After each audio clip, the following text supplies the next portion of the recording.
Boat నెక్కగలవా పోనరహరి తెడ్డు వేయగలవా? పూర్తి వివరాలకు చదవండి రేపటి సాక్షి దినపత్రిక. సమాజం అంతా కూడా అయ్యో ఒక ఆడబిడ్డని ఇంత ఇబ్బందులకు గురి చేస్తున్నారేంటి అని భావిస్తున్న తరుణంలో ఇవాళ మాకు బెయిలు వచ్చిన సందర్భంలో మరి Telangana Congress committee working president MLC Mahesh Kumar Goud గారు చాలా దుర్మార్గంగా ఇవాళ ఆయన మాట్లాడడం జరిగింది. నేను మీడియాలో చూసాం. ఇప్పుడు అంటే సుప్రీంకోర్టు తీర్పును కించపరిచే విధంగా, సుప్రీంకోర్టు తీర్పు ఇస్తే దానికి రాజకీయాలు ముడిపెట్టి మరి ఒక దుర్మార్గమైన వ్యాఖ్యలు ఆయన చేసినారు. ఎవరో ఢిల్లీలో మకాం వేసి పైరవీలు చేసినట్టు, పైరవీలు చేస్తేనే ఈ బెయిల్ వచ్చింది అన్నట్టు ఇవాళ న్యాయ వ్యవస్థని కించపరిచే విధంగా ఆయన మాట్లాడినారు. డెఫినెట్గా న్యాయస్థానాలు ఈ వాక్యాలను గమనించాలని చెప్పి మేము టీఆర్ఎస్ పార్టీ పక్షాన మేము కోరుతా ఉన్నాం. మేము కూడా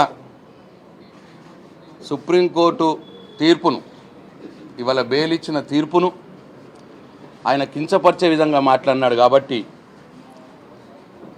ఆయన మీద డెఫినెట్గా న్యాయస్థానంలో కేసులు వేస్తాం, కోర్టు ధిక్కరణ కేసులు కూడా వేస్తాం. ఎందుకంటే ఆయన కాంగ్రెస్ పార్టీ నాయకుడిగా ఇవాళ ఈ బెయిలును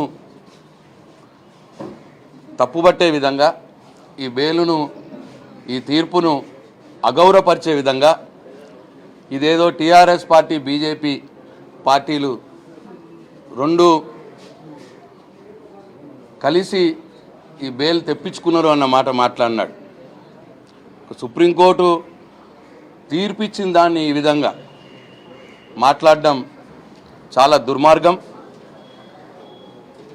ఈ చీకటి ఒప్పందాలు, ఈ మతలబులన్నీ కూడా మీ ముఖ్యమంత్రి రేవంత్ రెడ్డి గారికి తెలుస్తాయి, కానీ ఉద్యమకారులమైనటువంటి మాకు ఇవన్నీ తెలియవు.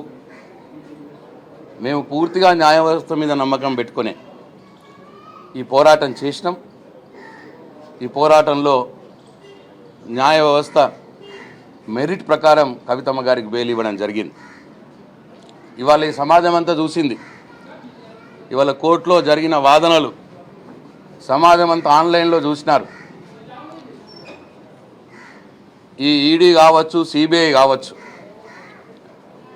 ఎవరి కనుసన్నల్లో నడుస్తున్నాయో మొత్తం భారతదేశానికి తెలుసు. ఇవాళ ఈ ఈడీ యొక్క సాలిసిటర్ జనరల్ న్యాయవాది అయినటువంటి రాజుగారు కవిత గారికి బెయిల్ ఇవ్వద్దు అని గంటన్నర సేపు వాదించినాడు. జడ్జి గారు తీర్పు డిక్టేట్ చేస్తున్న సందర్భంలో కూడా బెయిల్ ఇవ్వద్దు అని వాదించినాడు. ఇదంతా కూడా ఎవరి కనుసన్నలో నడుస్తున్నదో, ఈ ఈడీలు సిబిఐలు ఎవరి కనుసన్నల్లో ఉన్నాయో, ఎవరి ప్రోద్బలంతో వాళ్ళు ఈ భారతదేశంలో ఈడీలు సిబిఐలు స్వైర విహారం చేస్తున్నాయో ఇది అందరికీ తెలుసు.